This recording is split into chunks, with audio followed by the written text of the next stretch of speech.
This is BJJHOOD, tapping into Jiu-Jitsu lives on and off the mats. Hello, we are back. This is the BJJHOOD Podcast. I'm Babi, your host. And Jay, your co-host. We're here to share inspirational stories about women in Jiu-Jitsu and how the martial art changed their lives. If you don't follow us already on YouTube, make sure you go there, BJJHOOD Podcast, and you start following us. We will have subtitles in Portuguese for all the interviews that are in English and subtitles in English for the interviews that are in Portuguese. Make sure you're also following us on your favorite podcast platform. We have new episodes coming out every Thursday. And of course, on our social media, Instagram and TikTok, we're everywhere as BJJHOOD Podcast. That's where we are posting little snippets of the interviews, more information about our guests that are coming on the week, so you can meet them in advance before you hear their stories here at the podcast.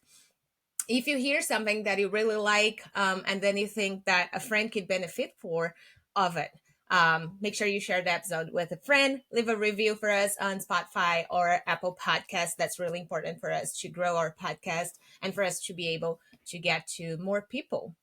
Today here with us, we have a special guest, Amanda Loewen. She is the first female to receive a black belt in the state of Oregon. It was in 2014. Today, Amanda is a coach and a fierce competitor. She has some experience with MMA, and we're going to talk a little bit to her today about all of that. Amanda, thank you so much for coming today and talking to us here at the BJJHOOD Podcast. Hey, thank you so much for having me. Of course. I wanted you to start telling a little bit about your story and introducing yourself. Who would you say that Amanda Loewen is? I've been a jiu-jitsu practitioner since 2009. In the beginning, I didn't really know what jiu-jitsu was. I had never watched any MMA fights or anything. I just randomly happened to work around the corner from my first gym. I was working at a fish store at the time, and I thought they were doing karate, and I just assumed that I should probably do karate as well. And I'm really glad that it wasn't karate, no offense, but that it was jiu-jitsu. I was working and going to school full time, and then just kind of quit everything to pursue my love for jiu-jitsu. So yeah, I'm just super stoked on it. That's awesome. I just wanted to ask you, how old were you when you started? 23. 23. Okay. And what was about jiu-jitsu that made you fall in love with it and quit everything else that you were doing in your life? Well, the first class, it was kind of, old school in the sense that you take this class and then you roll afterwards. And I had no idea what I should or shouldn't be doing. And I just remember getting just pummeled by all of the guys there. And because I'm a very stubborn person, I was like, I'm going to come back and I'm going to figure out what they did and I'm going to do it to them. And I liked the aspect that it was a really tough puzzle. And you had to be very comfortable in the uncomfortable. And I fell in love with that. I fell in love with, the community aspect of being able to have, really close friends that you trust in that setting. Growing up, I was kind of in the hardcore scene in Fresno, California is kind of where I'm from. And that kind of gym aspect very much felt like home. So that's awesome. Did you guys have other girls in your gym at that time? Were you the only one? How was the female scenario on your gym? There was pretty much no one. There was one other girl for a while. But she ended up, I think, leaving the gym and starting a family, and she just never came back. But when you when I look back on the environment, it was not the most welcoming. It was very much survival of the fittest, which I think a lot of, women have experienced and probably still unfortunately experience that today. But yeah, so it was me for a long time, and then I had one other female training partner that came from Montana to train with us for a bit, and really, really appreciate having her. with me for a bit. So explain that like survival of the fittest environment. Like what does that look like? They just pummeled you every single day, or they didn't care for you to be there, or what expand on that. I think certain gyms or the way that maybe some older coaches would kind of structure their gym is just a bunch of dudes just fighting each other super hard all the time. And like I don't know, I felt like I needed to keep up with that. I needed to like be tough and somewhat emotionless. And just, yeah, kind of keep that path, but also having that feeling of I needed to make my coaches and my gym proud. I had a few really great training partners, but I feel like it took me a really long time to understand the value and importance of having other female training partners, that I didn't necessarily need to be like the only one in the gym or like this weird kind of like alpha personality. That I don't know, that you kind of need to be a light and a beacon for other people, and letting them know that it's safe to train in that atmosphere, and trying to work on opening other people's minds that the sign of a healthy gym is to have many different people in there, obviously including women. Yeah. I think when you say that, it's really interesting because I came from Brazil, and I didn't start as a kid. I started at like 23, like kind of the same age that you did. But I also started like in 2014, I think. And it was way better already. But I do remember, like, my husband's a black belt and he started as a kid. And he always says that even for his parents, they were like, I don't know if I want you to do jiu-jitsu because it feels like it's just like a fight house kind of. People are going to go there and just try to beat each other. And I think that for most women, especially, you don't want to go to a place where there's just a bunch of dudes trying to beat up each other. And a lot of the times I also feel like that those guys, they don't even want women there. They're like, yeah, no, I'm going to like beat you up to make you feel bad and not want to come because I don't know, maybe they don't want to go through the trouble that it is training with women, that trying to be a little more careful and like not hurting each other. So it probably was. I know there are some gyms that are still like that, but I think we're changing that like slowly, and understanding that we need to open the space and like be better for our training partners, for different types of training partners, like you said, not just for women. And people are starting to change that, but it is a culture, a really like old school culture of whoever gets here is Shark Tank. We're gonna just like try to kill each other, and it's awesome that you could make that switch too, of like understanding that maybe for you to survive in that environment at that time, you had to be that alpha female and kind of like make them respect you. But I don't know how long it took you to realize that, but like as a coach, understanding that no, you have to open that space for other people, and you don't have to be the mean one or the bad one all the time. You're there to help them and to change them too, right? Oh, absolutely. Yeah. I feel like I don't know, it definitely took me several years. I didn't grow up with like very close girlfriends. I was actually like kind of a loner for a very long time. And I just had like, my younger brother, it was like one of my best friends. And, so being in the gym, it felt somewhat comfortable for me to be around all of these guys, because I was like, I'm just like another one of the guys. But when we started getting more female training partners, or when I would go and compete, I realized how important it was to have those particular bodies in the gym, as well as building those like really good, solid relationships. And I probably learned more from several of those females than I ever did growing up, just about all sorts of different things. So again, having those women in the gym is like just so very important. you talked about the competition in jiu-jitsu. When did you decide that you wanted to start competing? Was something that maybe you start jiu-jitsu already thinking about it, or your coaches kind of like put it to your mind?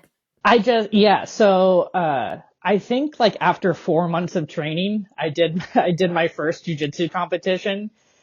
And I look back now and I'm just like, I was just like a rabid animal. Like they probably should have never let me compete.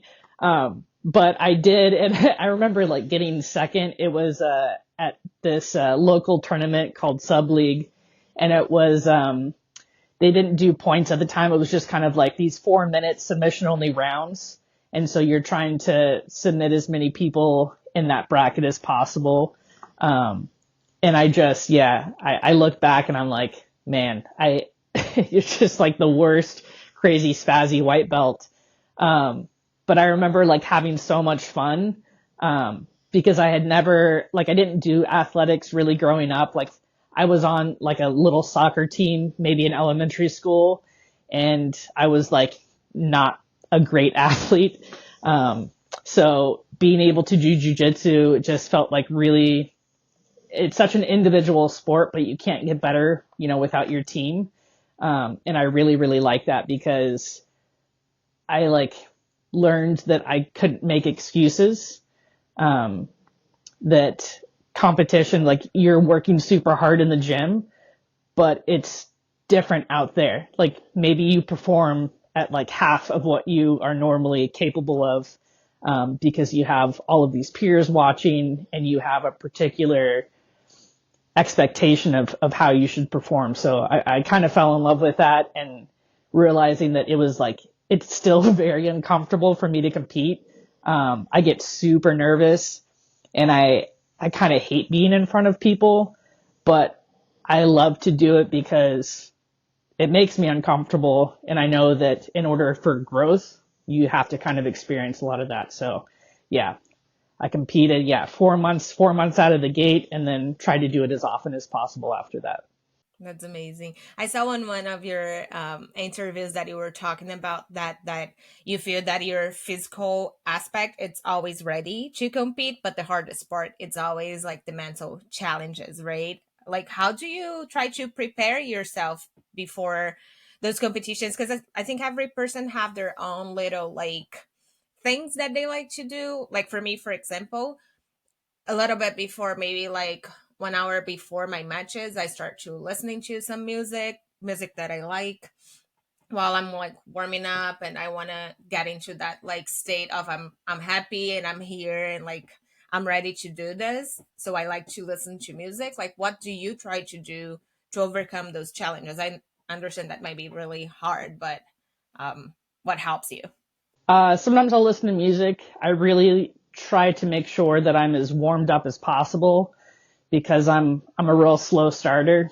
I'm a slow start, I'm a slow middle, and I'm a slow finish. So like the more the more warmed up I can be, the better I feel. So I think sometimes it's hard because a lot of us have like a very particular routine. But we have to remember like what we can and can't control. So sometimes we're not going to be able to always hit all of those very particular routine type things before competition. So, again, it kind of goes back to just making sure that, I'm really warmed up. Sometimes I do a lot of praying, just to kind of like calm my nerves and remember that like I signed up for this. Nobody forced me to sign up or to compete. And then I have to constantly tell myself, like, even if I lose a match, which I've lost like hundreds of matches, that when I go back home, like my coach isn't going to fire me or they're not going to like kick me out of the gym. I'm just really trying to give my best. So try to just give myself a pep talk and remember that like I believe in my jiu-jitsu and that my jiu-jitsu isn't terrible, that it's constantly growing and evolving and getting better. So That's awesome. Yeah, that's awesome. I think like the other thing that I was going to ask you too about that mental challenge, it's because for a lot of people, including I mean myself a little bit, it's like when I see there is a tournament, for example, I don't know, Worlds in Vegas. I saw there is this tournament and I didn't sign up yet. So I'm just thinking about it, and I'm fine. I don't feel anything. The moment that I sign up and I pay for it, there's already like those butterflies, and I'm like, oh man, I'm doing it. And I've done a lot of tournaments too, but I still feel that, oh, I'm doing it. And then I forget about it. And then when it's getting closer, I think like 2 weeks before that, I'm like kind of really getting ready to travel, preparing everything that I have to. That's when it starts like kicking. And like what I try to do on those like the weeks prior, it's a lot of like, forget about it. If you think about the matches too much, like it's like what you said, you can't control it. Like there's no way you can imagine what's gonna happen when you're fighting. So like there's no reason for you to be worried. It's just like making up all sorts of crazy scenarios in your head. Right? I'm always like, oh, what if I like get a flying triangle armbar or something? I'm like, that never happened. It's not like it's not gonna happen. Just like relax, you're fine. But it's like you said, it's so challenging, and it's so hard that every time I'm done, I'm like, when is the next? I really want to do this again. And it sounds like weird because it's something that it takes so much of you, of your like mental, a lot of the times, but it feels so good when you were done and you're like, even if you lost, I'm like, I accomplished this. Another one that I signed up, I forced myself to do it, especially if I feel that I fought well. Even if I lose, I'm like, okay, I'm happy with it. I did it. I'm better than the last one. Let's go for the next one now, right? Let's prepare for the next one. So that's awesome. I was also seeing that you still compete, right? Yeah.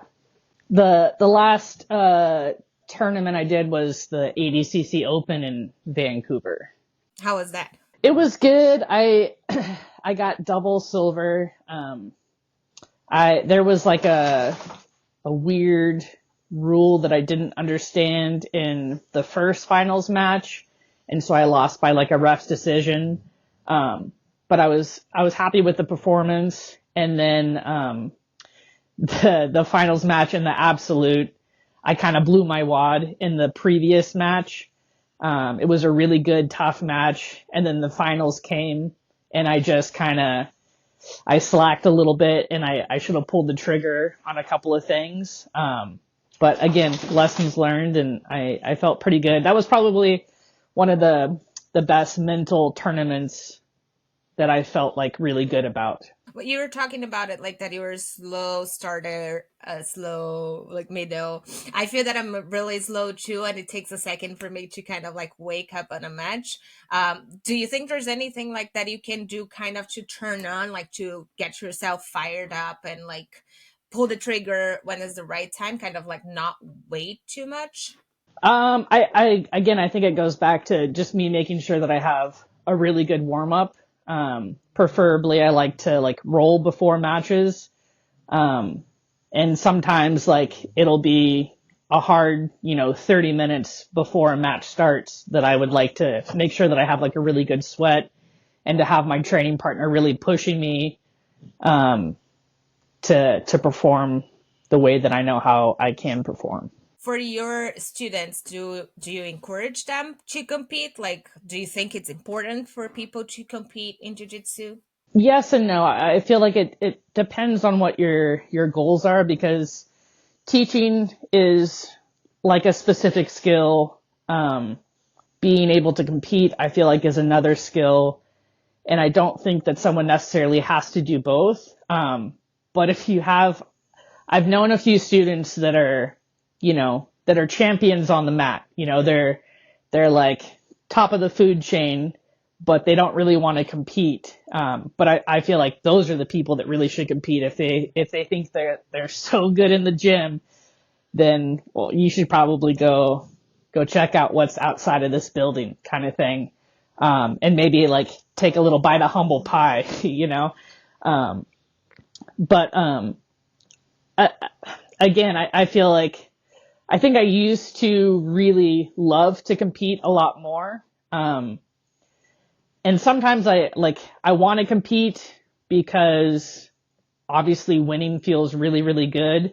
And I want to be able to show my students and my peers that I'm still active, that I'm not just kind of like sedentary, that I'm not just happy with where I'm at right now. Like I want to just continue always getting better at jiu-jitsu.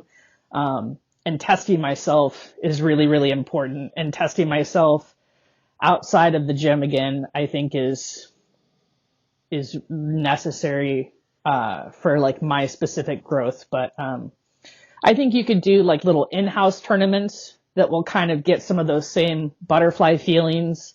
And even though you're competing against some of your peers in the gym, you could still kind of see some of the mistakes that you might need to work on, or some of that growth as well. So yeah, I think it, again, just kind of depends on the person. But if you have someone in the gym that thinks they're really, really good and they're not testing themselves outside, then I think they should be highly encouraged to go and do that. I don't think I'm amazing, mind you. I just, my performance in the gym is very different than my performance at competition. And my thing, I think I get more than I think just butterflies. I have like crazy social anxiety. So it's almost like I black out when I get onto like any competition like Matt. And I just haven't been able to decide that is what I want to do. It takes a lot out of me. I get it. Yeah. It's not just the competing. It's all the preparation, beforehand that can definitely take a toll on the body and your mind. But yeah, I did a subversive CJJ event on a team, and like I was like crying in the back as I was warming up, just like feeling super nauseous and sick. And I'm like, why am I here? And I've been like punched in the face before. I've done like MMA, but just like the potential feeling of disappointing my team or not being able to perform, I think like weighs on me a lot.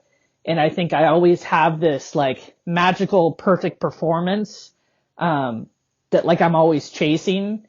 So like, even if I win a match, I'm just like, that could have been better. Like I could have done something better.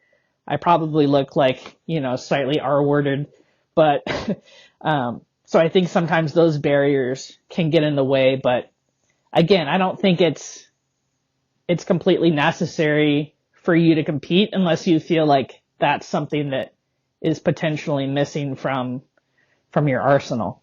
I would say just for me, like when I have competed, it has shown me so much, and it is super beneficial for anybody. And I would have to say that people should, just to see those holes, um but I think why, like Babi, like I haven't done it to date. I mean, I have so many different things going on in my life, but those are just excuses. I think it's just I have so much social anxiety. The preparation doesn't bother me or anything like that.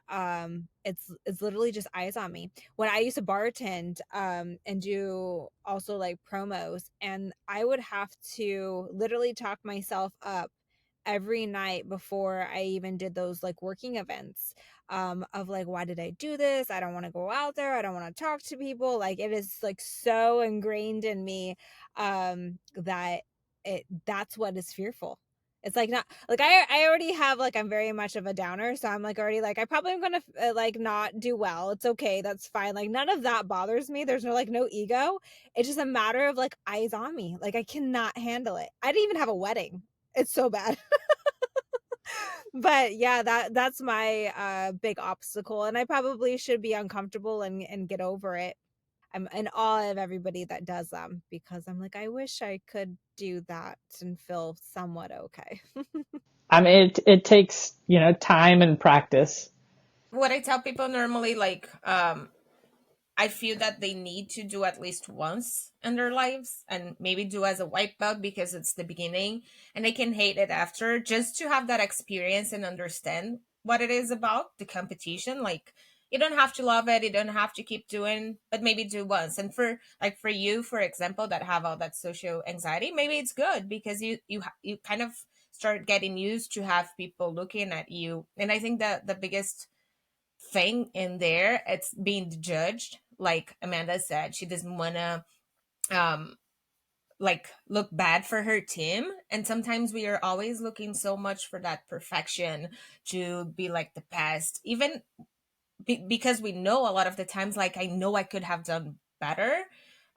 So we just don't want to look bad in front of everybody. So I think it's a lot about that. But as much as you do it, I think you can start learning on letting it go and be like, why do I even care that people are looking at me? Especially if you're at a big tournament, like, how many mats are there?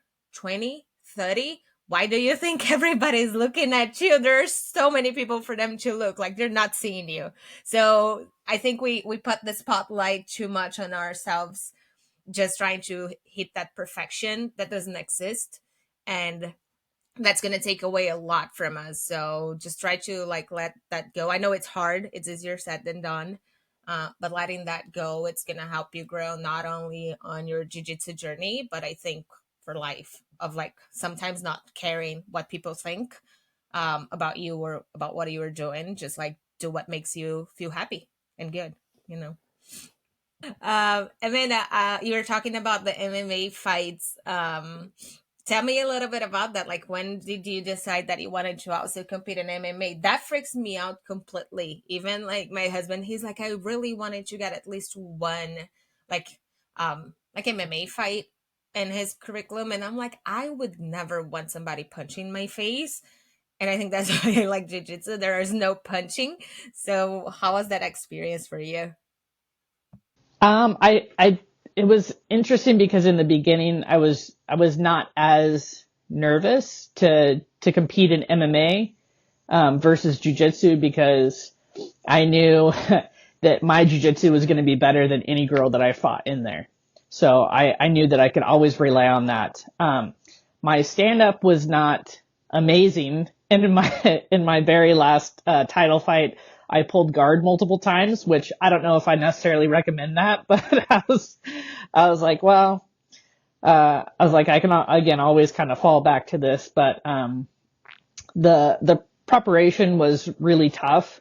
It was hard for me to kind of split my time between trying to figure out how to strike and kick and that kind of stuff, and then have time for the thing that I actually really, really enjoy, which was grappling. Stand up still is, I like it, but I don't know. Sometimes it just doesn't make as much sense as the jiu-jitsu or the wrestling does. So, but again, it was kind of like that thing that I really wanted to try. I feel like if I had maybe had a different team or certain coaches, maybe I would have more so pursued the MMA career. But my heart was just, I don't know, kind of like in jiu-jitsu, and I just wanted to continue doing that. So yeah, but I think all in all, it was a good experience, and I'm really, really glad that I did it. I was seeing another interview that you did, and you said that you would rather be a legendary coach as opposed to having a bunch of titles in your own singular career. When did you get to that realization of like, I would rather be teaching people and helping them instead of like just making yourself an athlete and just trying to get yourself better? I think that being a really good athlete is cool. But it can be like very selfish, which is fine. Again, for people that want to pursue that. But, again, I think there's two very different skill sets. Like, a phenomenal athlete isn't always a great coach. So I've been around, a few people that have a bajillion world titles, but they can't teach a room of people because they've only ever been able to focus on themselves.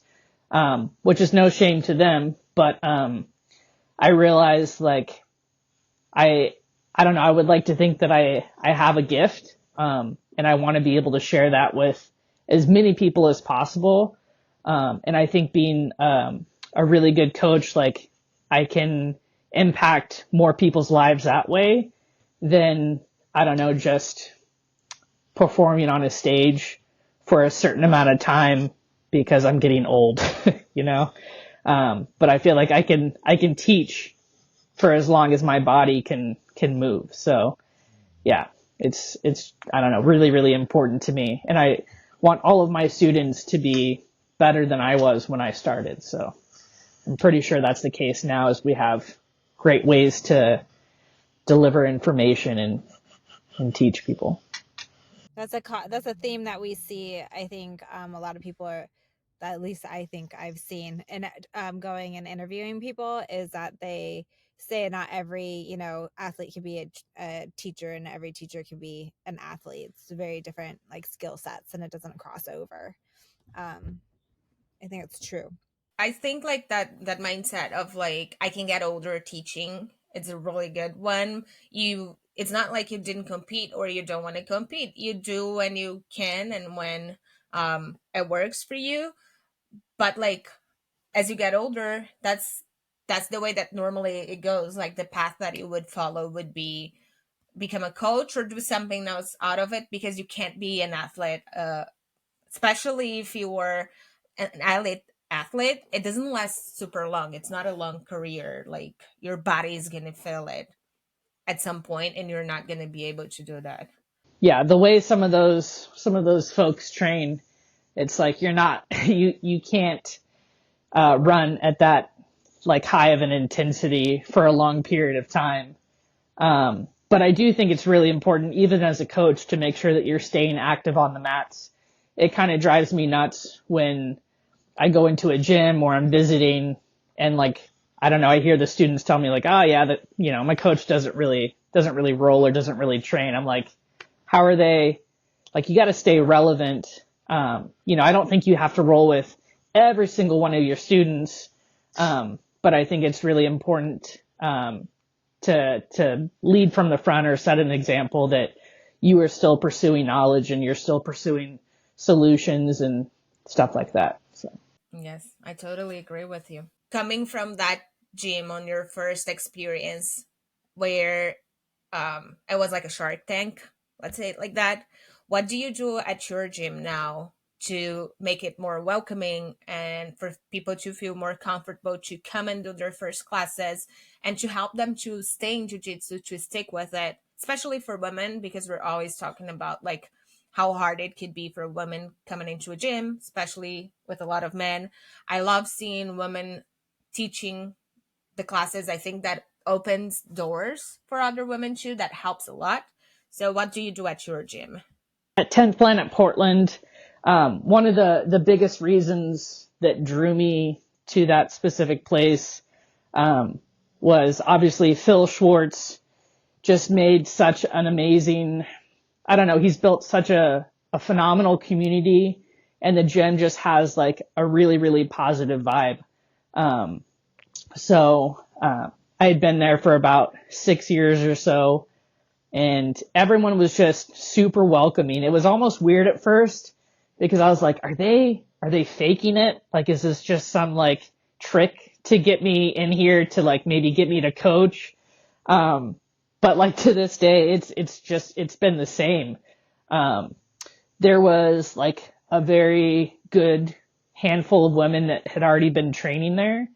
And I think especially today, like all of the coaches, all of the staff, like make sure that if there's somebody weird in the gym, like, they're probably not supposed to be there. So, we try to take a lot of precautions to keep the members safe. But also just like that very welcoming, like when you walk in the door, you're greeted by someone.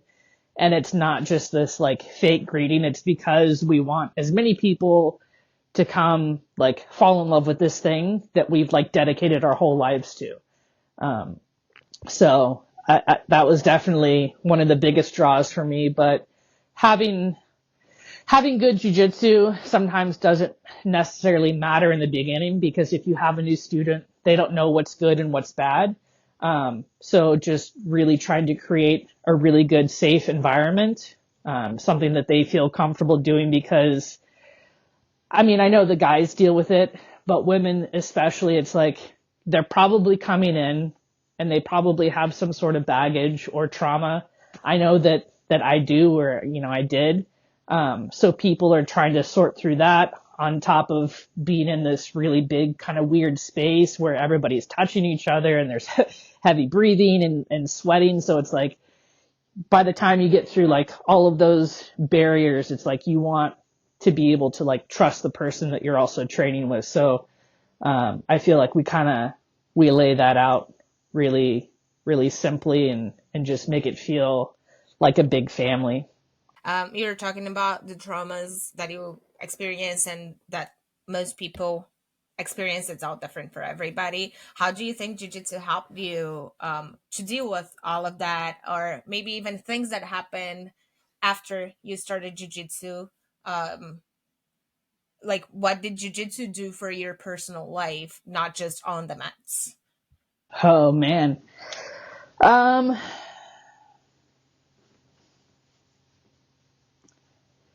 Might get a little emotional. I'm sorry. I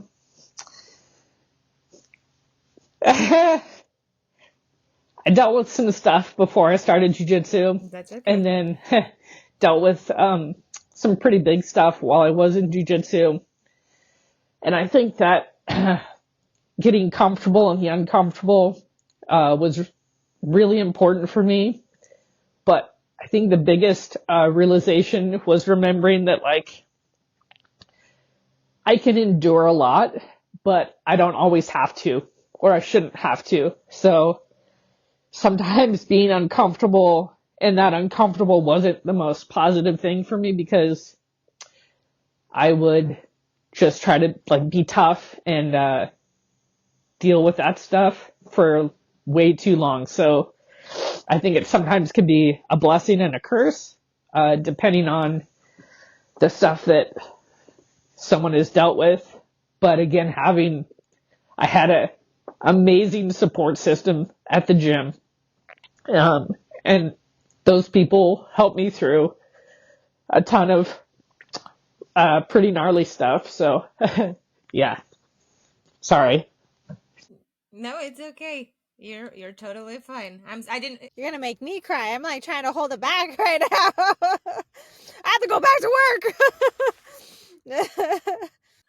I'm sorry. I didn't want to make you cry with the question, but I think it's really important for people to understand like how important jiu-jitsu could be. And we're not talking about position training. Yeah. We're talking about the community, the people that you. I didn't want to make you cry.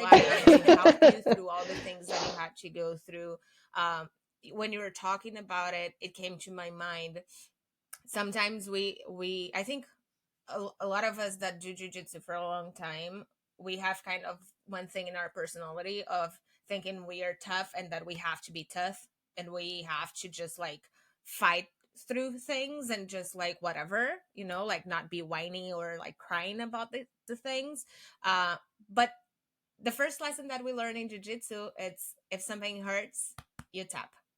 So why don't we do that in life too? Sometimes you either have to tap, hey, stop.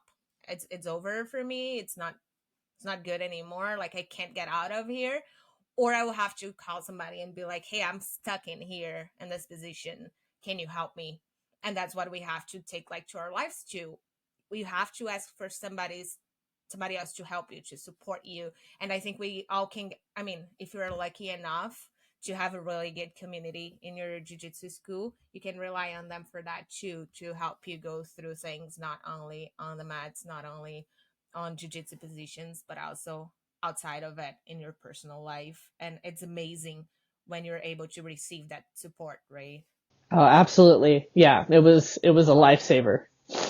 Well, and I think I've said too, right, that jiu-jitsu allows me to be my complete self, you know, and I don't have to hide myself. And I think that's what the community does, you know what I mean?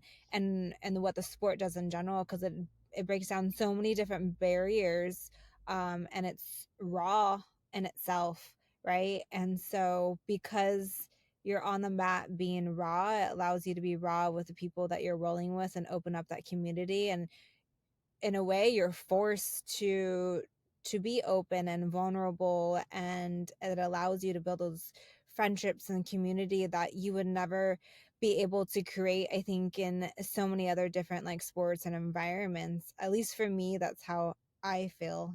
I'm a very closed guarded person, just naturally, probably because I have a lot of social anxiety. And there's people like Babi who break down my barriers and my walls, or Camilla, and the owners. And there's just so many different people that have broke down those barriers in me that naturally I would have never done because I'm so hard-faced. So yeah, that's how you build that community. So they are there for you during those hard times. I'm going through knee surgery tomorrow, and the only two friends that have that have said, can I help you, are my jiu-jitsu friends. It's not anybody. Well, I can't say that. My best friend, Cassandra, but she lives in Oregon, so she can't come. But yeah, they are my jiu-jitsu community and family that have reached out, that are there for me to help me through it. So anybody out there that needs a family and you're alone, like, go find a studio, be uncomfortable. It might not be your thing, but I promise it will be your thing in the end. Amanda, what kind of legacy you want to leave for your students, like for your people, the people that cross your path? I want to be just like a light. I don't know, a beacon for people. I want them to be encouraged. I want them to be challenged. I want them to be able to, I don't know, pass on their love for this sport within the community as well. I think sometimes we have to remember that as good as we are or may seem in the gym, that doesn't always mean we're going to be good at other things outside of the gym. So I don't know, just being humble in the things that we do. And I don't know, even as a black belt, I've been training for a while, like remembering that you can learn from white belts and you can learn from blue belts and everybody else in the gym. So you should stay really open to the questions that they ask, and all of the new things that are kind of happening, and I don't know, different rule sets. But just reminding people that you're a person. I don't know. I'm just a regular person.